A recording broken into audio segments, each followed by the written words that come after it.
A gente fala agora sobre a aprovação de uma lei estadual que regulamenta o uso do óleo medicinal da cannabis. Ela foi chamada de Lei Pétala, batizada com esse nome em homenagem a uma menina que aos 5 anos teve a vida transformada pelo canabidiol. Pétala tem uma síndrome rara e sofria com convulsões constantes, assim como ela. Muitos paranaenses têm se beneficiado do uso medicinal do canabidiol. A lei, segundo o entendimento, facilita o acesso das pessoas a esse medicamento. Vamos entender melhor na reportagem da Bruna Mello? Roda aí. A lei estadual é recente e tem o objetivo de facilitar tratamentos como o do Fábio. Ele precisa fazer o uso de medicamento à base de canabidiol e tetrahidrocannabinol. As crises de enxaqueca só tiveram solução depois que ele teve acesso a essa medicação. Eu estou usando o óleo THC e o óleo de CBD há uns 3 anos.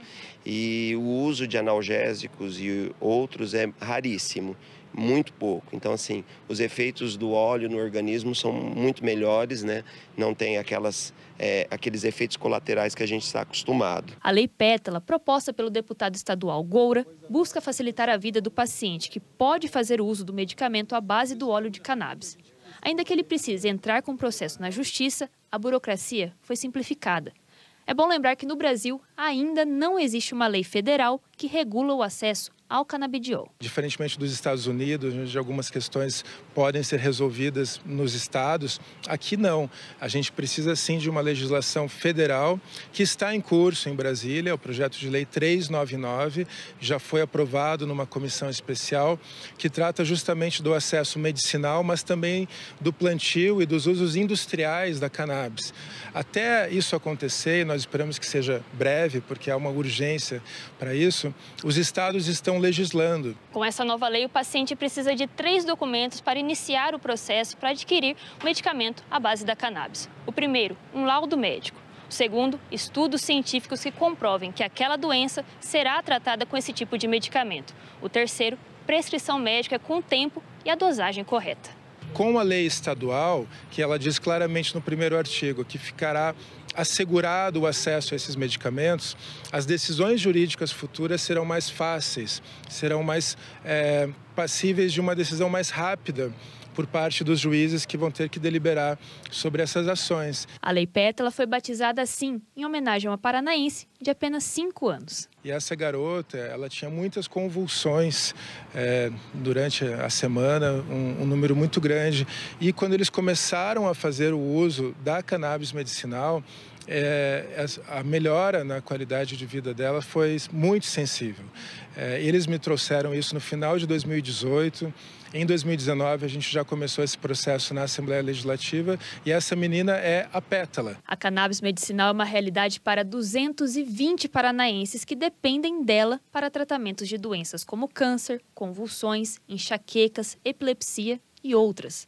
Entretanto, ainda existe uma resistência ao falar sobre esse assunto. A nova lei, além de facilitar o processo, também atualiza a discussão. A emergência do debate acerca dos usos terapêuticos da planta oriunda da maconha ou dos usos medicinais é algo que emerge da sociedade. É um tema emergente. É um tema que fala sobre qualidade de vida, sobre alívio de sofrimento e se a gente tem a condição de ajudar uma pessoa que está numa situação clínica desfavorável, se ela pode ter uma melhoria de qualidade de vida com esse medicamento, seja para o tratamento do câncer, seja para algum outro tipo de sintoma neurológico, por que a gente vai se privar disso por causa de um preconceito ou por causa da ignorância? Não faz sentido algum. E que isso não tem nada a ver com o uso da maconha. Ninguém vai fumar maconha por conta disso. É um medicamento que é feito com base no canabidiol, que é o óleo extraído ali da maconha, que permite pacientes específicos com prescrição médica uma melhoria na qualidade de vida. O deputado explicou ali que essa lei vai favorecer as ações judiciais que vão ter que ser ingressadas para poder pedir esse medicamento, porque não é algo tão simples assim.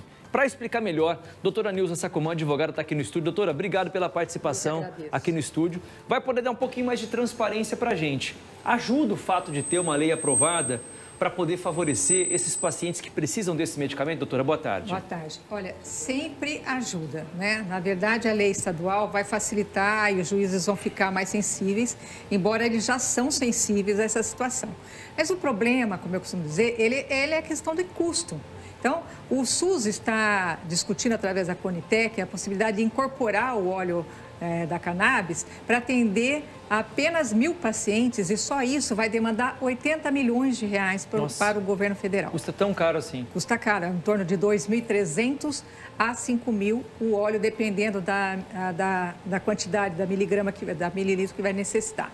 Agora, veja, os planos de saúde, com certeza, eles vão negar, porque eles vão pensar nas questões mercadológicas e vão oferecer um outro tratamento. E a desculpa é sempre o seguinte, o óleo da cannabis é um medicamento off-label, ou seja, não consta na bula que serve para aquele tipo de tratamento. Mas já existem diversas pesquisas informando que ele realmente cura.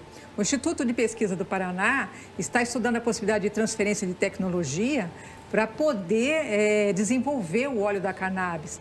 Mas a gente vê que a situação está difícil. Hoje já existem 10 pessoas no Brasil que estão autorizadas a cultivar a maconha para extrair o óleo, porque elas demonstraram que foram capacitadas para poder fazer essa extração. A tendência é que isso, de uma vez por todas, ele seja liberado. Mas o Estado do Paraná está de parabéns porque ele trouxe um grande avanço. Vai diminuir o sofrimento dessas pessoas, porque a judicialização ela aumentou em 1.700% nos últimos 4 anos, só de pedido de cannabis, entendeu? Do óleo da cannabis. Então, a gente vê que a necessidade e a importância para essas famílias que estão em sofrimento, né? Doutora, a gente falou aqui do canabidiol, mas existem outros casos em que as pessoas têm que entrar na justiça, seja para um medicamento que vai curar um problema neurológico, um problema cardiológico. Demora muito isso? Qual que é a sensibilidade da justiça com relação a esses casos, doutora, de medicamentos que são muito caros? Na verdade, quando há um bom relatório médico explicando a doença, toda a ineficácia do uso de outros tratamentos que o paciente já foi submetido, quando o relatório é muito detalhado e bem circunstanciado, o juiz se sente sensível para dar liminar. Muitas vezes, o indeferimento de uma liminar está na propositura não correta, então não se municia a justiça dos documentos necessários. Mas o que eu tenho visto pela minha experiência na área é que todas as vezes que você dá à justiça, né, ao juiz, uma farta documentação que o deixa à vontade de que aquele tratamento não é só uma aventura, não está ali só porque está pensando em custo, exatamente.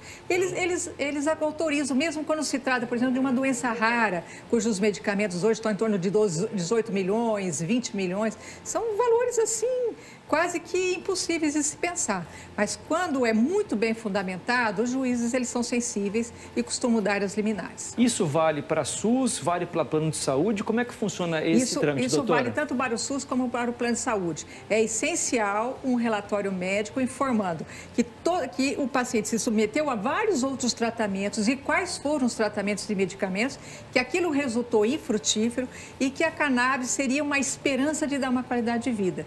Então, hoje o judiciário está muito sensível para o bem-estar da população, mas é preciso que o processo seja bem instruído nesse sentido.